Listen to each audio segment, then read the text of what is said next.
All right, Lance, this week's a big one. One of my favorite topics, SD-WAN, software-defined WAN.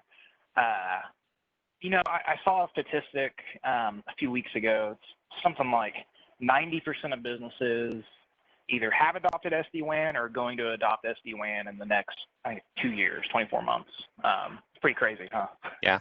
Well, it's because the application is the most important thing. So not even just connectivity, but ensuring that the experience on wherever you are at your locations is the same at each one. So that way you don't have a branch that's better than the others. You don't want users that are complaining about an experience at one, but if I go to branch 2, it's so much better. Nobody wants to go to the other branch, or like nobody can be productive at that branch. So. Oh, and private circuit costs are going up too, right? And that's something we'll kind of talk about as ways we can reduce OpEx with SD-WAN solutions. But SD-WAN's been around a long time, right? I don't know even who was the first to come up with the software-defined WAN concept, but Cisco had IWAN.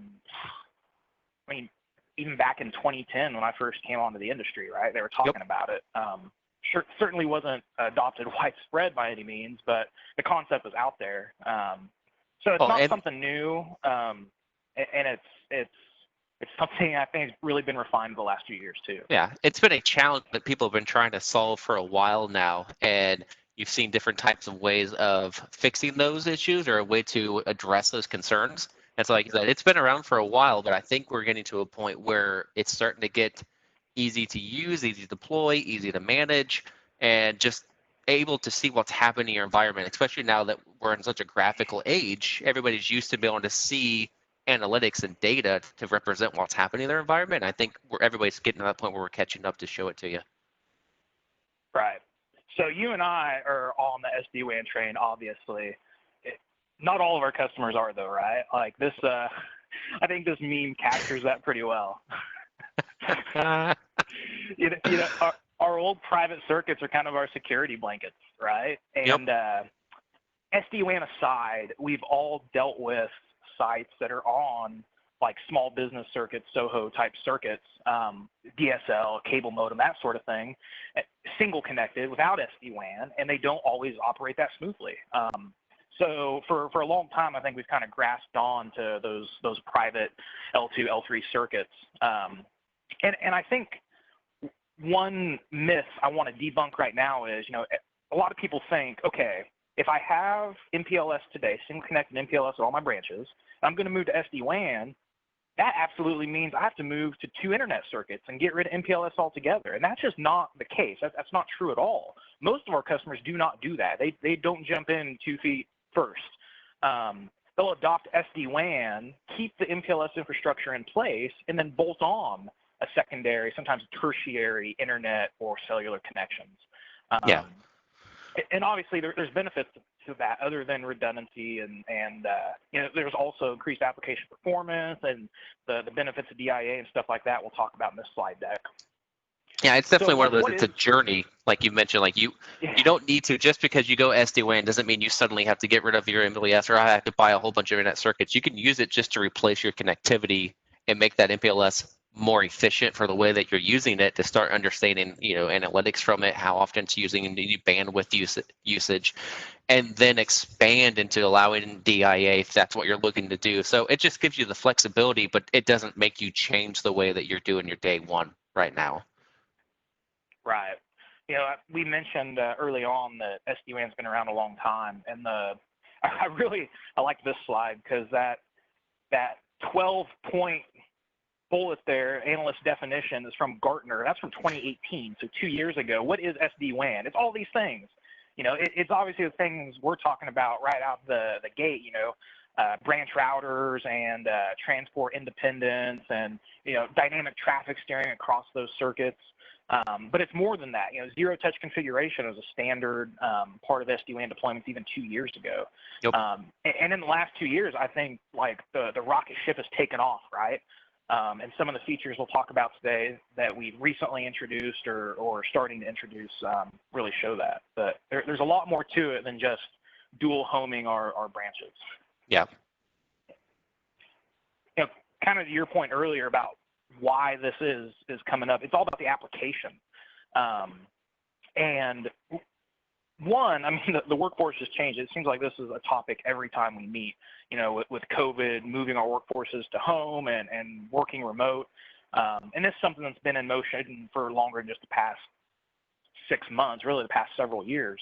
But, increased adoption of SaaS applications, right? It used to be every application I had was housed in the data center, So if I had my one data center and my 100 branches, they really just need to be able to communicate with that data center. And certainly we still store lots and lots of data on-prem, but more and more of those applications are moving out to the cloud, becoming SaaS applications, or moving into some other multi-tenancy space. So it's important we're able to connect those remote workers, these remote branches with all those different applications. And to your point, make sure that experience is the same regardless of where they're at. Yep. And I think so that we forget a lot too, is even just now that we're mentioning the SD-WAN, is not also just your branches, but the fact that if you're doing cloud instances, don't you want to extend your network there? How do you actually connect to your AWS instance or VPC or Azure Cloud or Google securely? And so you have to you think of that as much of like a branch aspect of like, all right, well, I need to get connectivity out there and I want to make sure I have that coming back in. I want to be able to secure it. I want to make sure I can see how traffic is going across it. So I think we just sometimes focus so much on branches that it's so much more than that. It's connectivity anywhere. Right. No, great point. Great point. So, like typical with Cisco, we have multiple solutions to fix the problem. On the left side here, of course, we have SD-WAN powered by Meraki. That is the easy one button to push, single pane of glass dashboard for not just SD-WAN, but your on-prem switching and wireless cameras. We talked about all this a couple weeks ago, right? That sounds familiar. Didn't we just do this? Right. That's definitely like easy mode. The more advanced option we'll talk about kind of the second half of this deck is Cisco SD-WAN powered by Viptela, right? We acquired Viptela, probably 3 years ago now. Along with all their hardware, all their software, and it's a fantastic solution, much better than SD-WAN solutions of the past. I hate to even say the word IWAN anymore, but it is what it is. But, this isn't necessarily a fork in the road, and that's another myth I want to debunk right now. We got Meraki at one end, Viptela at the other end. A lot of customers coexist with both of these and do like a hybrid model. Where, maybe some of my larger branches where I have all sorts of different traffic that I need to be able to segment, and I have different restrictions around the type of circuits I can pull in and whatnot, where Meraki doesn't fit, I'll run Viptela.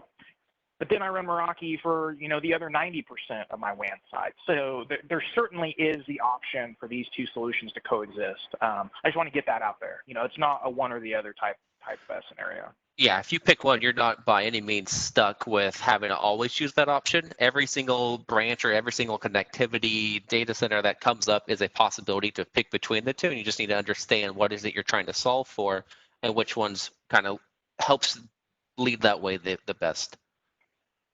Absolutely. So let's talk about the Meraki solution real quick. We talked about the MXs a couple weeks ago. Obviously, we have them with embedded cellular, embedded wireless options, embedded PoE options. We can run active across those multiple circuits, or active standby if you want to run cellular as like a failover type option. I don't want to deep dive into all of the different models that are out there. We kind of did that a couple weeks ago, but just as a refresher here, we got the small branch options, and those, honestly, for a really small branch, can be the only box you need at a branch, right? If you only have like 4 or 5 hosts, we get them with Wi-Fi built in, PoE built in. You can stick that thing out there, cable it up, and you don't even necessarily need a switch or a WAP for a real small branch. And obviously, we also have the bigger options for 200 or up to even 10,000 users there on the concentrator side. The teleworker models, those have been really hot, flying off the presses lately, right?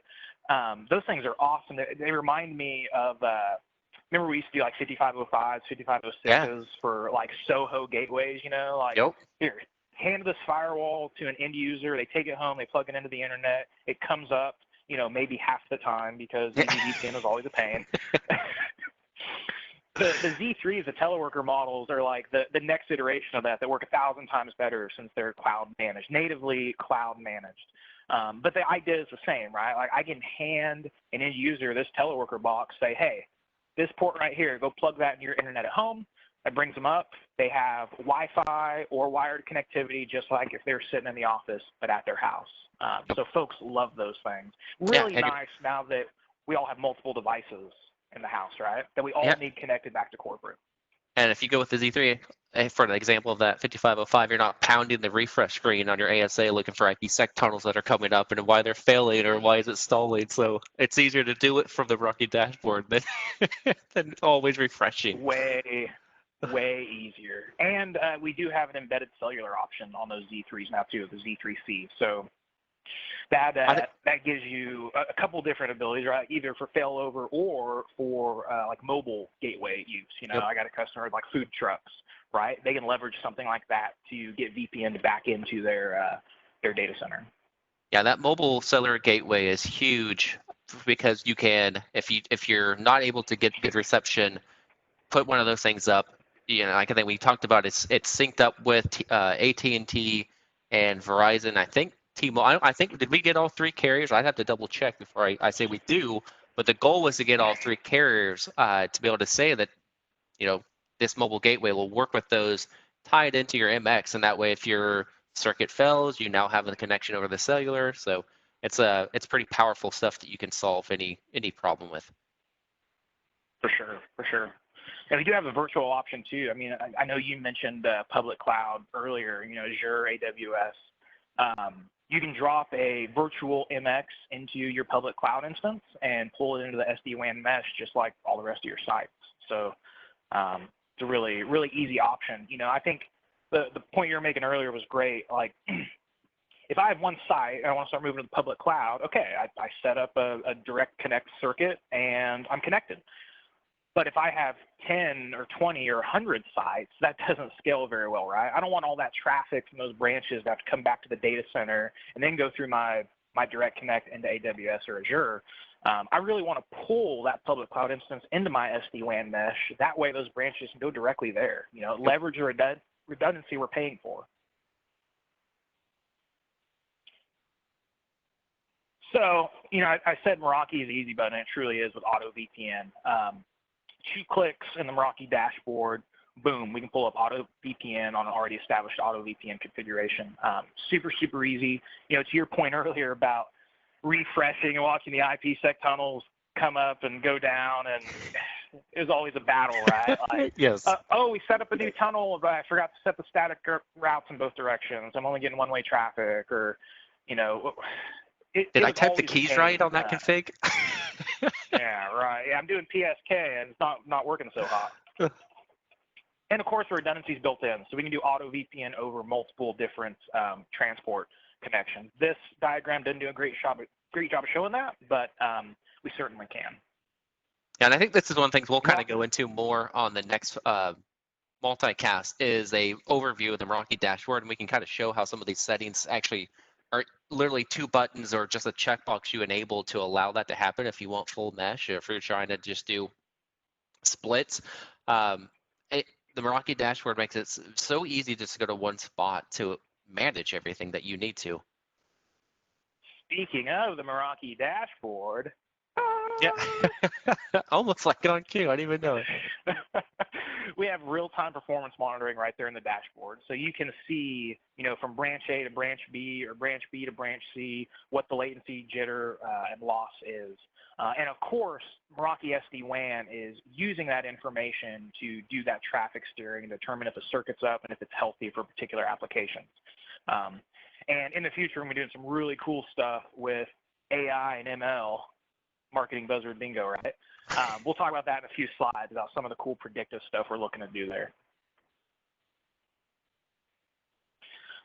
Now, we're talking SD-WAN, we got to talk security, and you're going to notice a lot of parity here between the security products we talked about here, security products we talked about before outside of SD-WAN, and the same products we're going to see on the Cisco SD-WAN powered by Viptela side.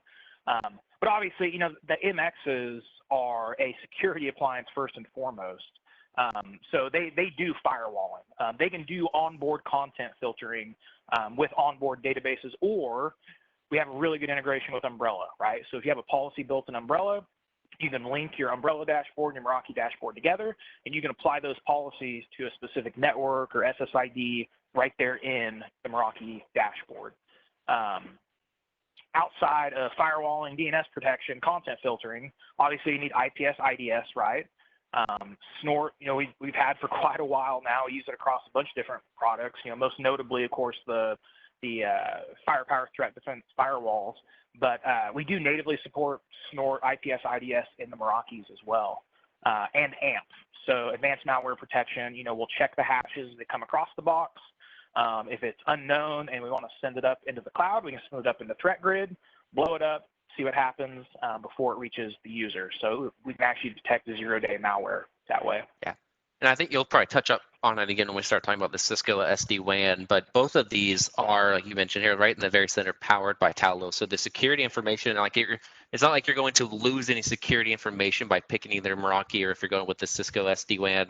They both are getting their feeds from Talos. They're both updating everything that the environment's seeing. So don't feel like you ever lose one by picking one or the other because you think one might be better on the security side. They're both plugged into Talos, and that's how we're making sure to securely make your environment more, like, as secure as possible.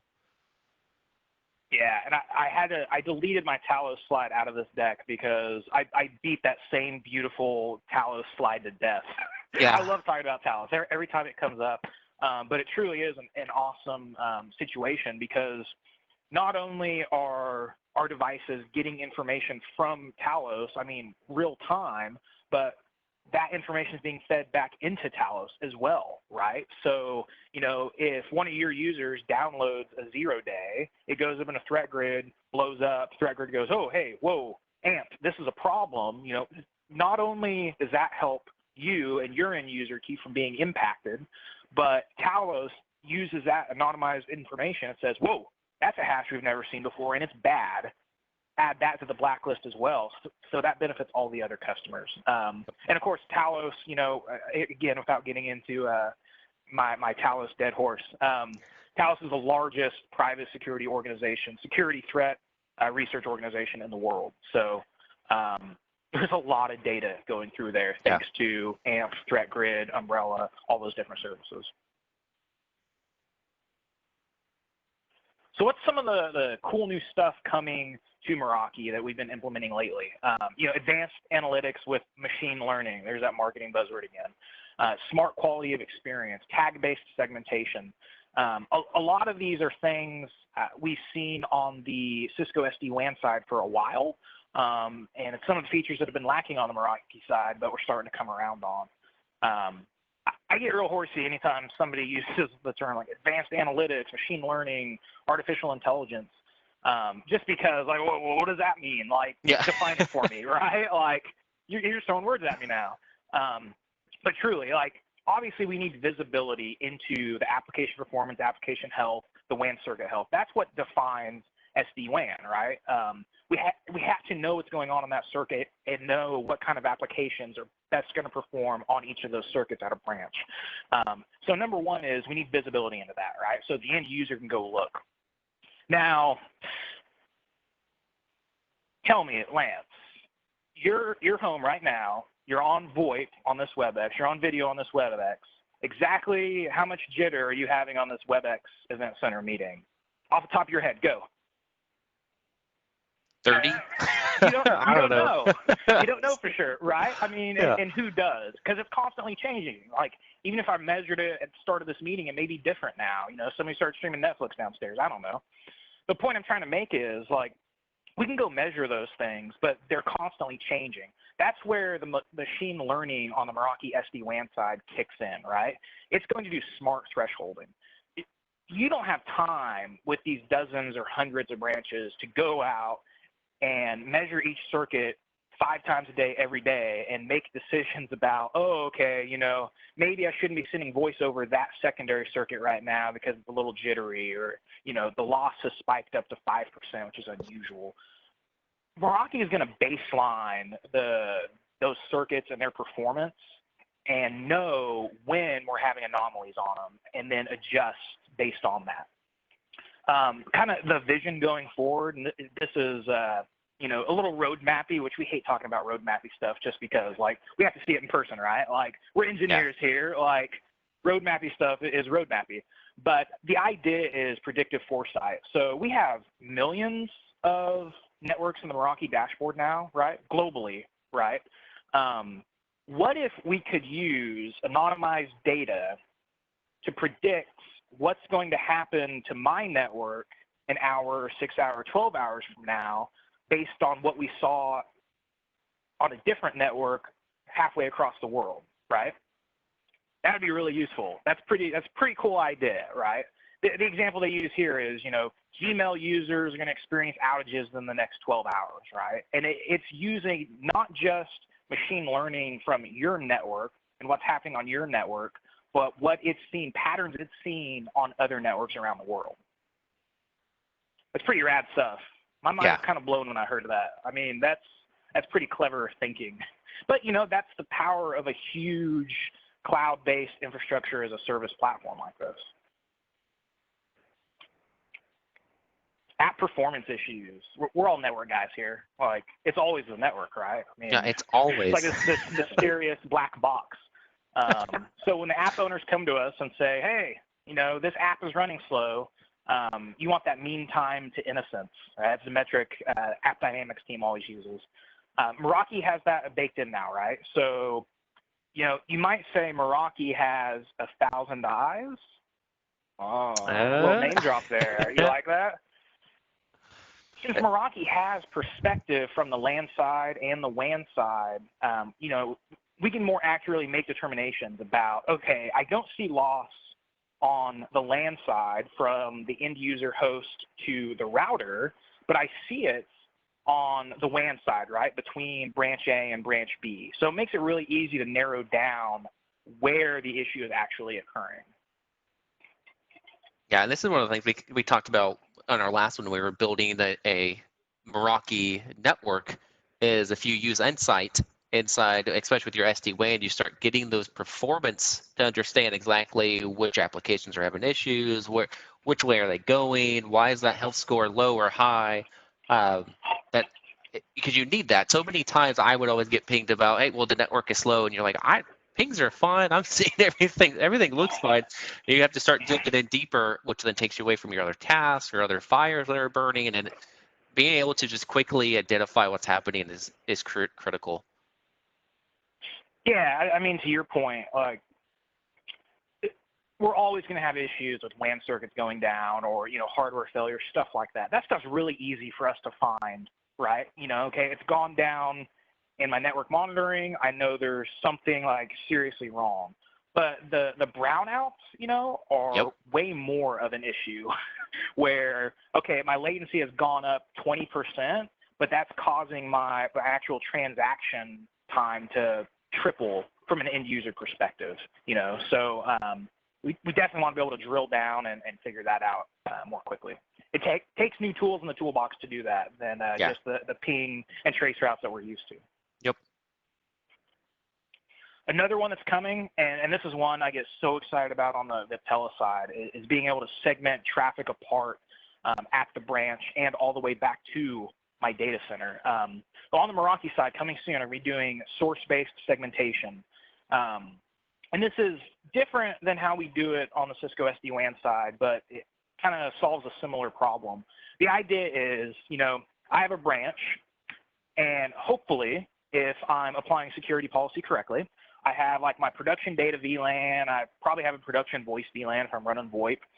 And then I have a VLAN or maybe multiple VLANs of like IoT type devices, right? Like the facility guys dropped in some kind of shady Chinese cameras or, you know, alarm panels or stuff like that. HVAC, yep. I want to HVAC, oh yeah, you know, UPSs and generators. Like we network connect those things, and most of them don't even support SSL. It's crazy to me. They're like 10 years behind the rest of the IT world. But so what do we do as network and security guys?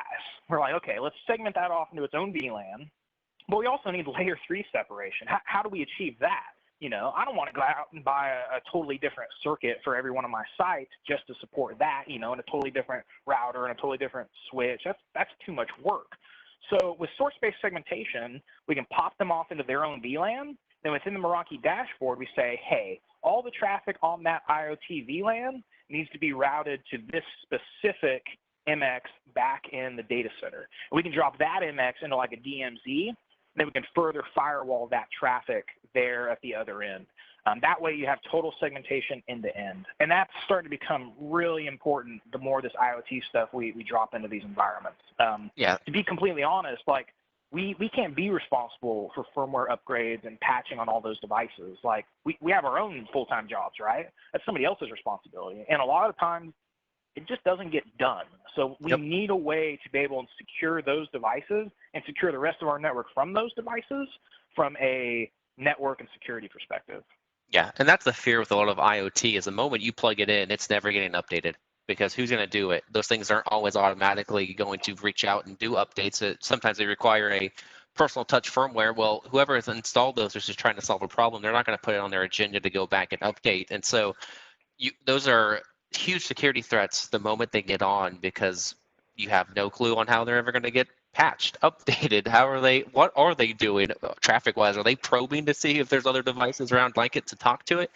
So being able to segment at the branch levels and then doing source-based segmentation on, all right, well, we're going to send that back.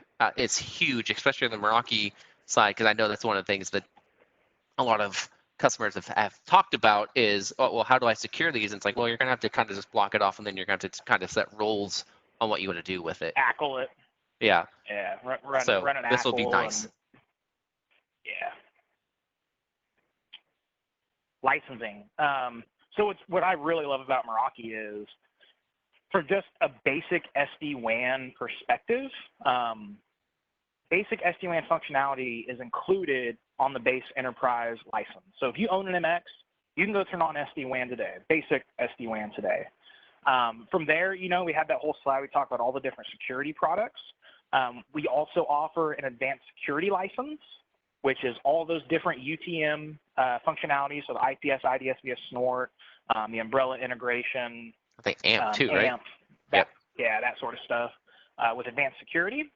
And then more recently, we've dropped the Secure SD-WAN Plus licensing, which is where you get those advanced analytics, the machine learning, and of course that's where the source-based segmentation is going to fall under. So that's kind of the cream of the crop. All that SD-WAN functionality I want would lie under that Secure SD-WAN Plus licensing. And that's really simple to understand because the idea that if you have something you just want basic connectivity to, you know what you would need to do for that one. So it allows you to craft the solution you need for it rather than, oh my gosh, I don't need all this extra stuff that's coming with it when all I need is just connectivity. It allows you to craft it to the way that you want, and then the expected expenses by the fact that licenses are right there. So that's the reason why Meraki is so huge too, is you know exactly what you're getting, how long it's lasting, what the expected costs are. There's not a lot of surprises. So I just love Meraki license. It's very nice. Oh, you're gonna bring a tear to my eye. I know. Why do you think we picked Meraki for our business, right? So we've been talking a lot about Meraki. Let's talk about the other end of the spectrum. Cisco SD-WAN powered by Viptela. And the first thing I want to talk about is, okay, we spent half this talking about Meraki. The first question be coming out of my mouth if I'm a customer on the other side of the table is, okay, Jay, Meraki sounds awesome. Why would I look at Cisco SD-WAN and Viptela? Like, why wouldn't I go with Meraki? There's a couple factors that go into this decision. One, we can accept a larger variety of transport circuits with the Viptela hardware, the Cisco SD-WAN hardware, specifically the ISR routers, right? So if you want to do native DSL in the box, right, where you actually run a DSL modem, ADSL modem in your router, that's not something we can do on Meraki, right? That's something we'd have to do on a ISR router.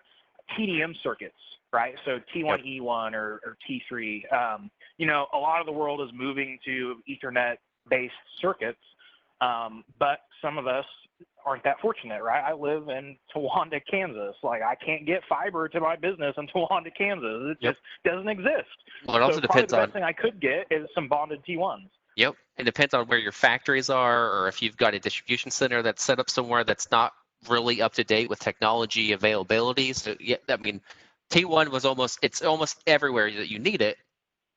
Broadband and everything else has not quite gotten caught up or gotten to the ability to replace those with something else. So yeah, circuit connectivity is a huge one. Yep. So there's some limitations on the Meraki side there that we can overcome on the Cisco SD-WAN side with the ISR routers.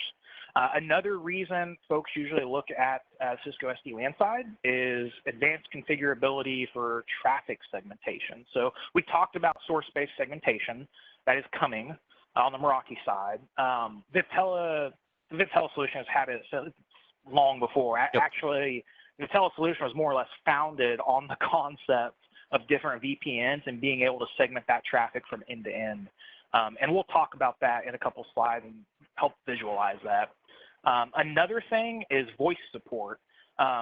So just to be clear, if you're running voice at a branch and you're not doing any circuit termination or analog termination or SIP trunk termination or anything like that at your branches, Meraki works fine. You can run VoIP phones across the Meraki network, no problem.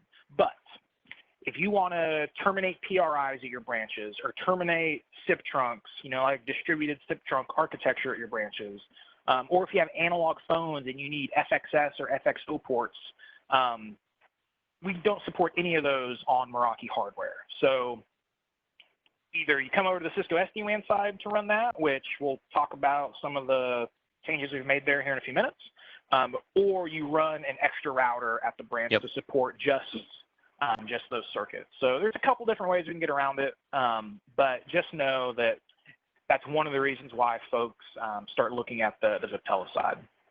The one thing I'll also mention in there is investment protection. So if you're also already an ISR customer that you're using for, say, if you are doing IWAN or you're just using it for connectivity, it's as simple as doing just a code upgrade to bring that into the SD-WAN world to be able to start leveraging the solution for it. So there's not a hardware cost if you're not on end of life ISRs. You can convert those. Your hardware costs aren't there, and you just switch over to your SD-WAN architect, and then you can spin up your environment. So there's some of those to where I'd have to get rid of all my ISRs and buy MXs. So if you're already an ISR customer or ASRs, if you have like large locations, easy to just pull those in without having to do a cost. Yeah, definitely. The kind of the mantra of Cisco SD-WAN is any deployment, any service, any transport, any location. So we want maximum flexibility out of the solution. On the any deployment side, vManage, which is the dashboard that runs your Viptela deployment, that is natively a cloud solution. We do offer an on-premise solution if you absolutely cannot do cloud adoption, but it's incredibly rare that we see those on-premise deployments, and that kind of comes with its own set of challenges. We do also offer a multi-tenant solution. So if you don't want to manage your own SD-WAN solution and you want a service provider to do it, we work with service providers for managed multi-tenant vManage deployments. So that's an option as well. Yep. In service, a lot of the stuff looks the same as it did on the Meraki side, right? We're going to provide security at the branch. We're going to do traffic steering based on circuit health. We also do the voice, which we mentioned. From a transport perspective, we kind of covered that. We have more flexibility on this side because we can take in those TDM circuits and things of that nature. And then any location, obviously we kind of beat this horse to death earlier, but we need to be able to serve the data centers, branches small and large, and our cloud sites as well. So we offer that on the Viptela side as well. And we'll talk about all those different edge models we have here in a couple slides. Usually when I start talking Cisco SD-WAN, I don't usually have to go too far other than just this slide here. This is the most important one because the fact that it, like you mentioned, any transport, any location, any service, we're able to solve those. And this is where you can just branch off and talk about, well, how do I connect this? And I usually just go to whiteboarding after this rather than like when we're in customer talks about, well, what can I solve with this? This slide sums everything up that you can do whatever you need with the Cisco SD-WAN solution because we can cover all these things. Everything that you need, there's a way to solve for it. So I love this slide. Like I'm not a big always PowerPoint, so like if one slide captures it, this is it. Right. If we get a deck with like 100 slides, I usually delete 90 of them. I'll keep this one. A quick refresher for anybody that isn't familiar with Cisco SD-WAN architecture. I'll go through this really, really quickly. But we have several different planes, and this is something that I think really sets Cisco SD-WAN apart from the competitors. The orchestration plane. This is the vBond. This is the gatekeeper. This is the first touch point when a new site comes up, a new edge comes up. This authenticates those edges, makes sure they belong within our fabric, helps navigate NAT traversal, things of that nature. The management plane, vManage, we kind of touched on that before, and I'll show a screenshot of the vManage dashboard here in a couple slides, but that's the management platform. That's what you always will log into and make your changes on.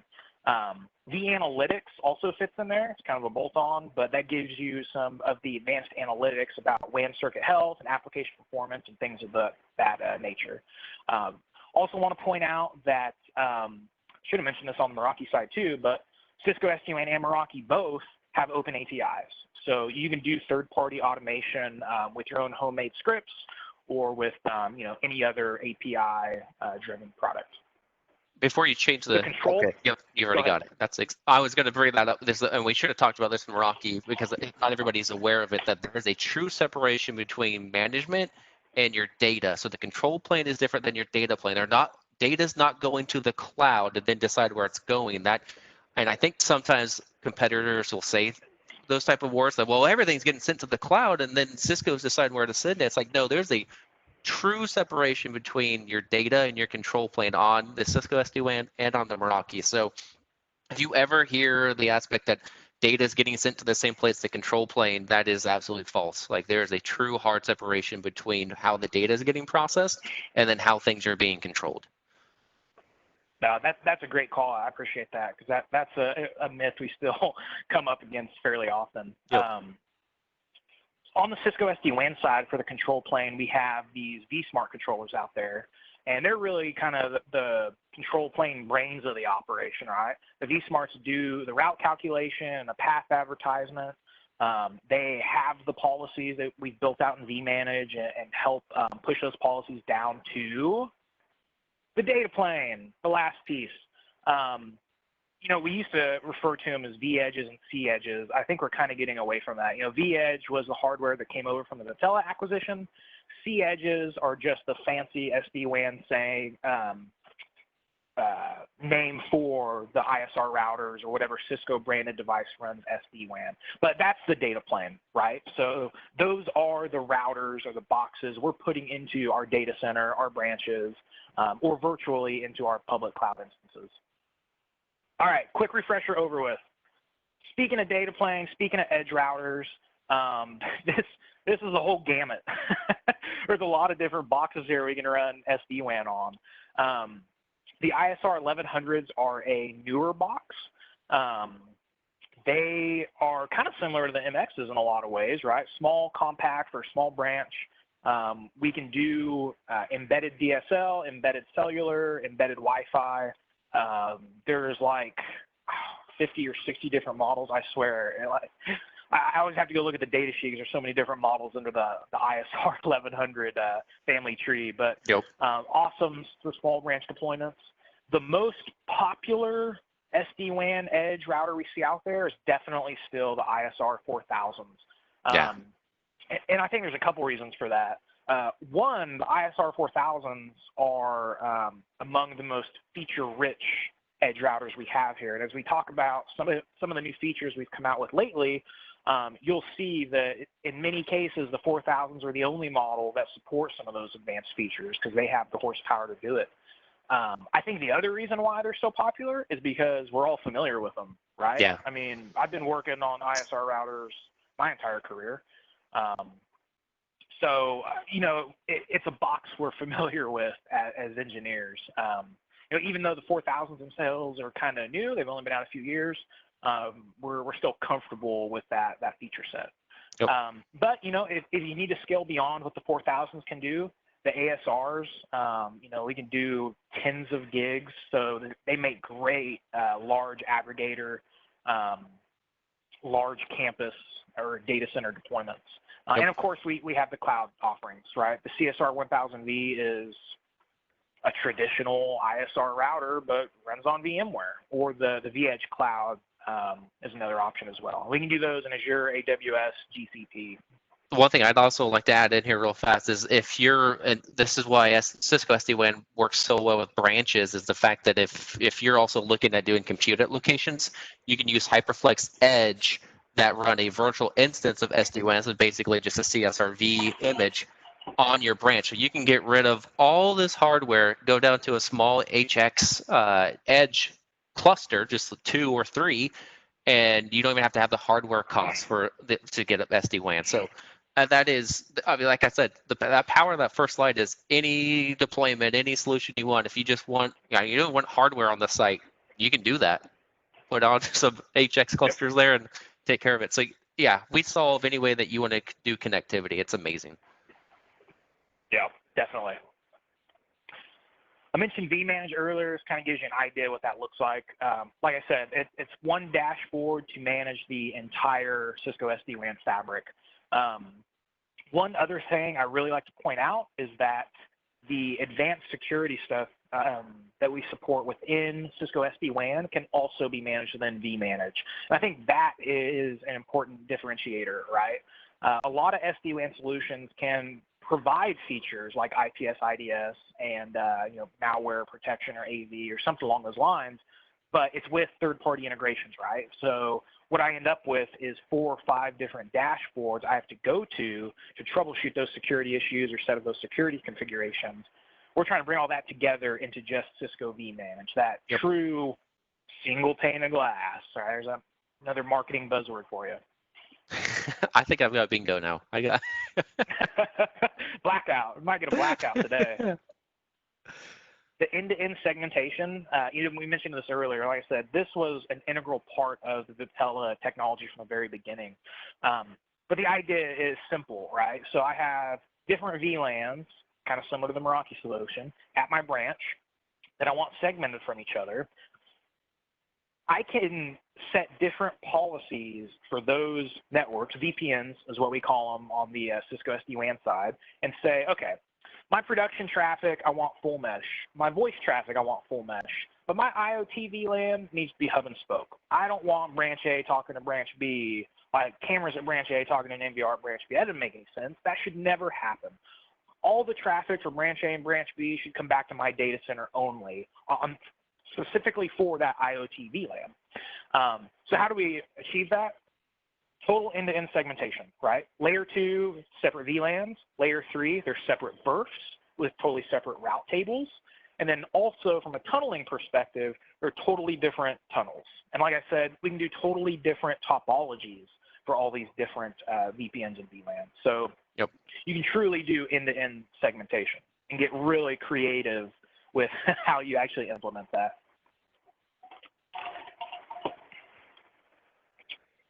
All right, SaaS optimization.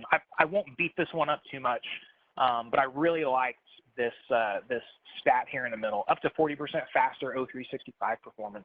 And we were talking about how important the app is, right?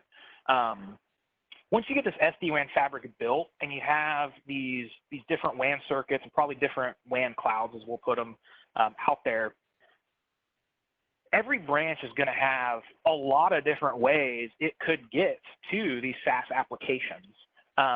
With Cloud On-Ramp, we're actually looking at all those different paths and dynamically selecting the best one and sending all that application traffic for that application out that path. Direct internet access is always something we talk about, but the idea is simple, right? Like, I have an MPLS circuit today. I drop in an SD-WAN router. I add in an internet circuit. Should my O365 traffic come back through the data center? I mean, it could, but why would it? I mean, I have an internet circuit right there at the site. So let's go ahead and just send that O365 traffic out that internet circuit. But what if for some reason that internet circuit isn't the best path today? Maybe the shortest path by latency and loss is actually to ride my MPLS circuit to my data center or to one of my regional POPs and then ride that internet circuit out.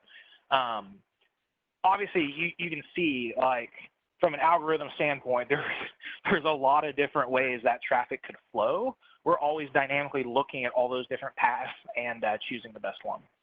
Yeah. That is really powerful when you're, say you got your colo, if you got a data center, and you have all these ways that you want to try and optimize whatever application that's most important to your group of users. You can set that and then put the assurance on there that if this is starting to get below what we're expecting for health, it'll adjust and go to the data center to go back out until you can resolve whatever's happening on your internet circuit or the outage at your colo or whatever's happening or affecting. It can adjust to ensure you still get the performance you need. Definitely. Now, a good security guy, though, as soon as I say, hey, we're going to start offloading internet traffic at my branch, he's going to go, whoa, wait a second.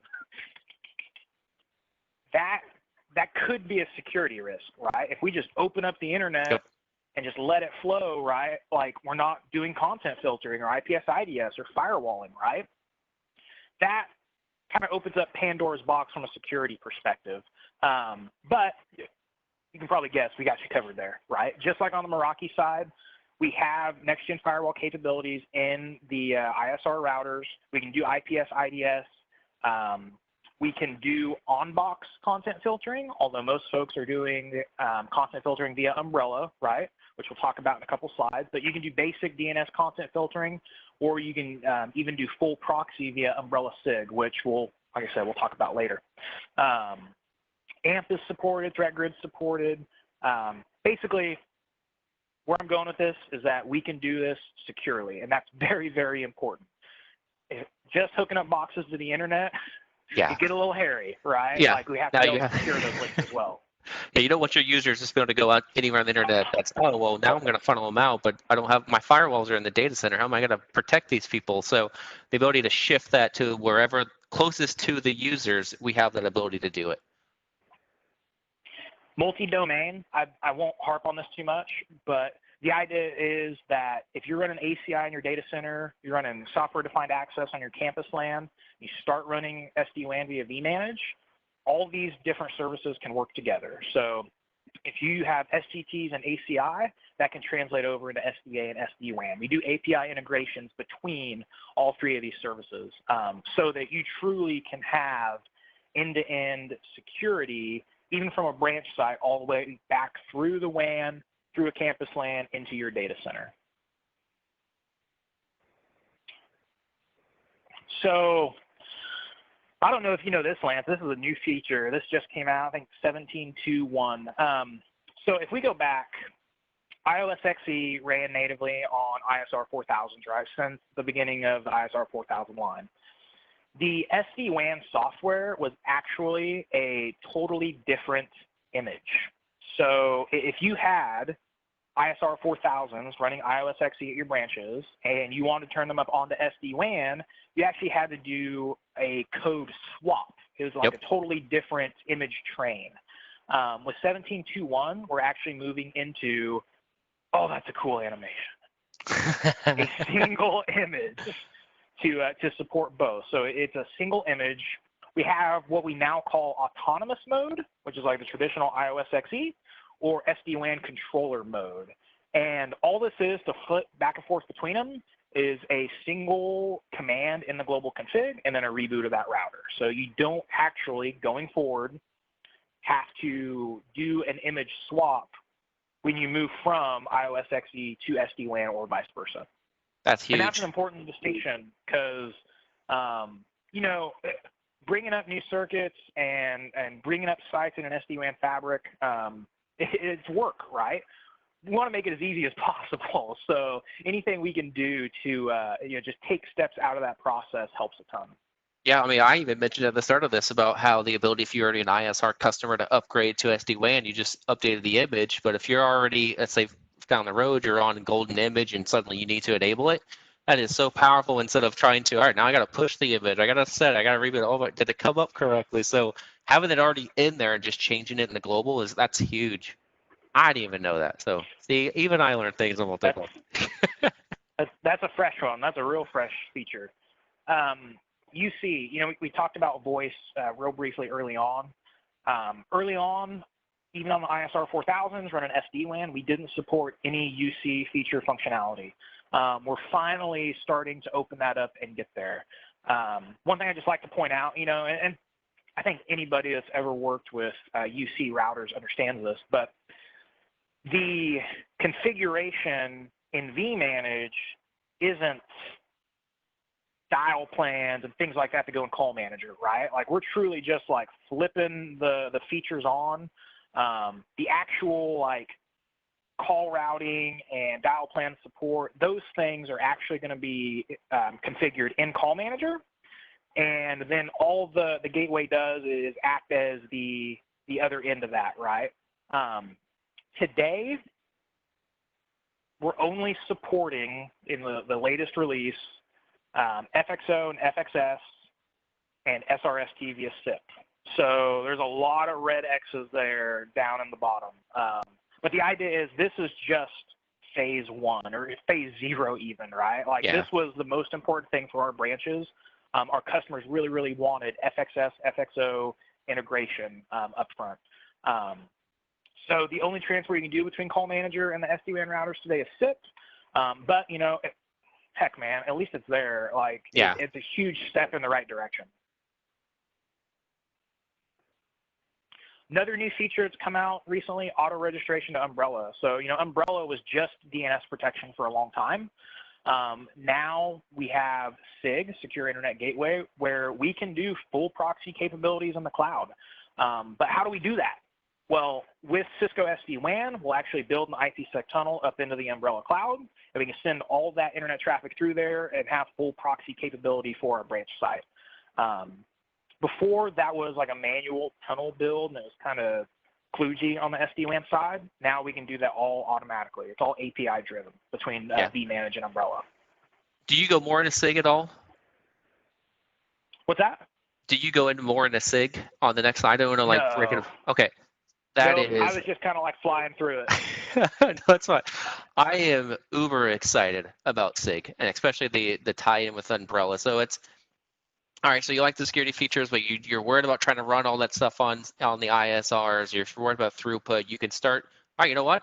I'm just going to use SIG. I'm going to set it up there. I'm going to have it check up there, and then I'll have it come back and then enable it for your branches. Like, I think this is a true, and especially if you're really worried about you're condensing your footprint, you're worried about trying to configure things at all different locations, or if you're worried about your templates and having it in SIG to be able to just send it up there, I think is a huge feature that you have the ability to do with your locations. And so, especially like I'm one of those that I really like condensed. I don't want a whole bunch of footprint. I don't want to have to worry about managing a whole bunch of things. So when I think about that branch and I bring it down to that HX and I'm building it inside the virtual ISR image, and then I don't even have to have a firewall in there because I can just send it to SIG.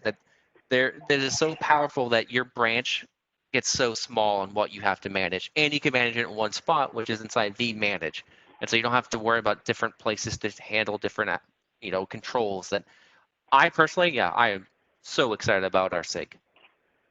Yeah, we need to do an episode just on updates to Umbrella because that's changed a lot in the last year. Yep. And there's a lot of updates to deliver for sure. But for the sake of this call, really great integration between Umbrella and some of the new advanced Umbrella features we're getting and Cisco SD-WAN. Yep. Multicast support.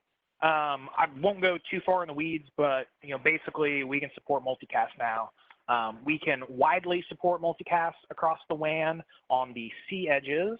I have a brief list here that kind of shows that. But this kind of drives home what I was saying earlier about the most popular WAN edges we see. The ISR 4000s or just the Cisco ISRs, ASRs in general, definitely have the horsepower to run these advanced features. And I think they'll be a big part of the SD-WAN footprint going forward. This is one example. The voice was another one, right? Like we can't do any voice stuff on the V edges. We only do half the multicast stuff on the V edges. But yeah, multicast, I don't know. It's not one of those things that comes up all the time, but IP paging, sometimes video streaming, a lot of our customers do have those little niche use cases where they need multicast across the WAN. So we can certainly deliver that now. Yeah, the biggest was the paging from my experience, and then it's like we cannot ever get rid of that, but it's always needed. And so now that you can actually handle it with the C edges is very nice.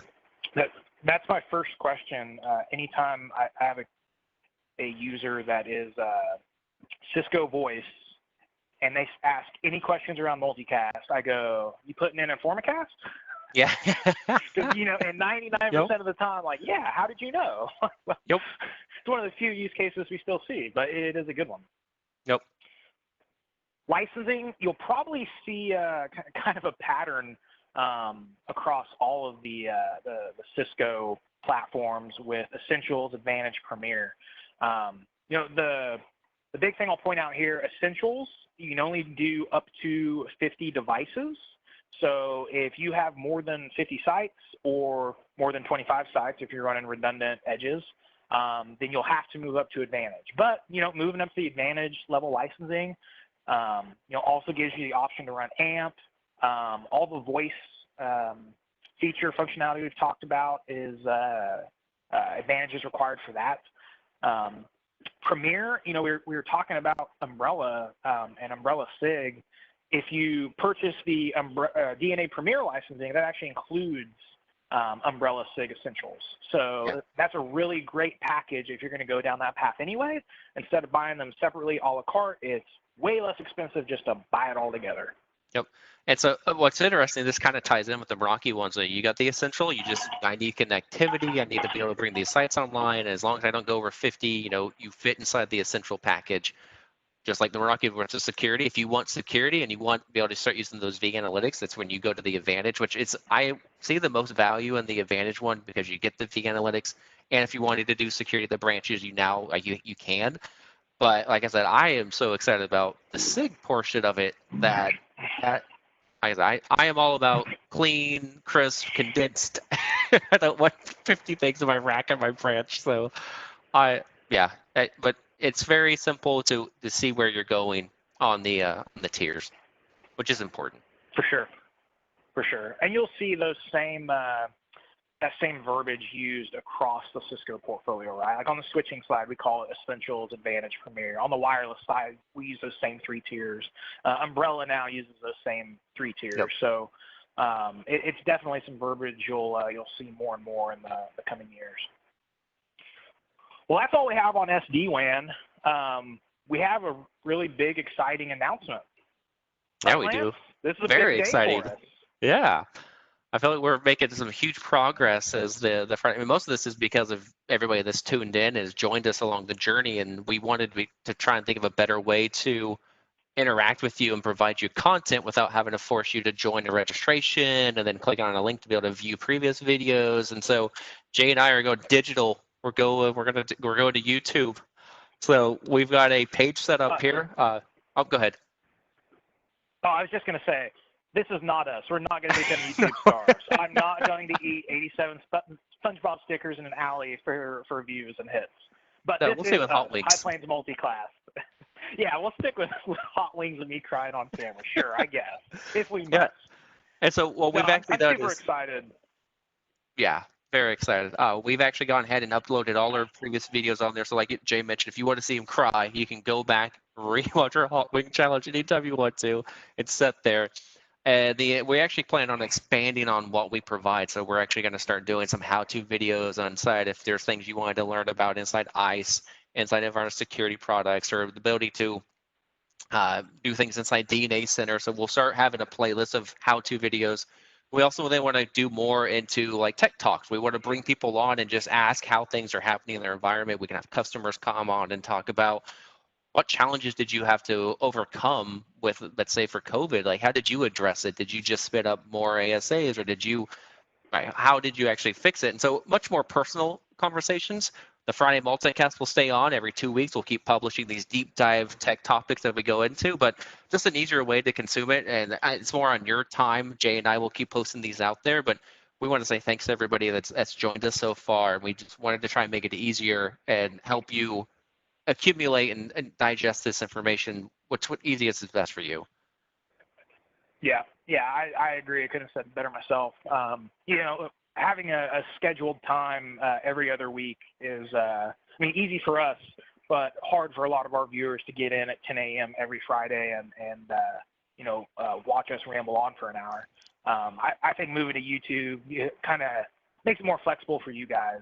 Yep. But hey, any questions, comments, any topics you want to see, email them over to us. Drop a comment on the YouTube page. I'm really excited for it. I think it's going to be awesome. Yep. I heard the rumor is that, you know, now that we're on YouTube and YouTube casts really easily to a big screen, that my Hot Wing Challenge is going to be airing at the next family reunion, which is just what I need. You're welcome. That's what was the plan all along. We had it all planned just for that. Oh. Awesome. Well, that's it for this week. Do you have anything else, Lance? I don't think so. Other than I think the next Friday Multicast, which will be the first time we publish it onto YouTube directly. So I think the plan is still Friday at 10. That will also be in 2 weeks at 10 o'clock. We'll have that thing scheduled to go live, and we're going to just go deep dive into the Meraki dashboard. And kind of, I mean, we talked about some of those products, especially with SD-WAN today, but now we get to see it. So we got to look at the cameras and how they look like. How do you manage those? So like, what does a video wall look like if you wanted to still do security and all the other products that the Meraki has? So we'll spend time going down the deep dive, and we look forward to sharing a whole bunch of more information and individuals and guests and other teams that come on and just continue to educate everybody about technology. Sounds like a plan. Awesome. All right. Thanks, guys. Have a good weekend. Yep. Thanks, everybody. Take care.